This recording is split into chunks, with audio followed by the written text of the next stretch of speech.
তত্ত্বাবধায়ক সরকার চালাচ্ছেন বা অন্তর্বর্তীকালীন সরকার চালাচ্ছেন, এদেরকে মার্কিন ব্যাকড বা ইউরোপিয়ান ব্যাকড গভর্নমেন্ট বলা হয়। যদিও তাদের ভিশন, মিশন, তাদের কার্যকাল কোনো কিছুই এখন নিশ্চিত নয়।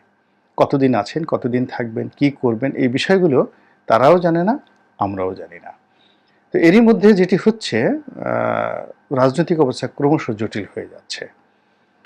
আমরা কেউ বুঝতে পারছি না যে নির্বাচন কবে হবে। সরকার সংস্কারের কথা বলছে, কিন্তু এই সংস্কারের ব্যাপারে তাদের কোনো গ্রাউন্ড ওয়ার্ক রয়েছে কিনা।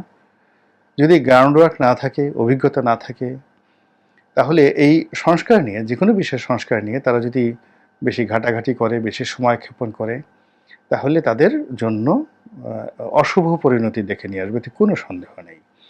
তো যার জন্য এটি নিয়ে আমাদের যারা সাধারণ জনগণ, আমাদের আসলে অনেকেরই, বেশিরভাগ মানুষেরই, যে ক্ষমতায় বিএনপি আসবে বা ক্ষমতায় আওয়ামী লীগ আসবে, এটা মুদ্রার এপিঠ এবং ওপিঠ কয়েকজনের জন্য। এবং ইতিমধ্যে গত 15 দিনে আপনারা অনেক কিছু দেখেছেন যে যে গুরুত্বপূর্ণ যে জায়গা, সেই জায়গাগুলোতে তারা তাদের প্রভাব বিস্তার করতে চাচ্ছে।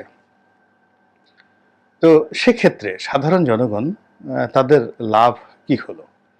কেউ কেউ বলছেন আমরা খুব নিঃশ্বাস নিচ্ছি, তারপর আমরা স্বাধীনভাবে কথা বলতে পারছি, কিন্তু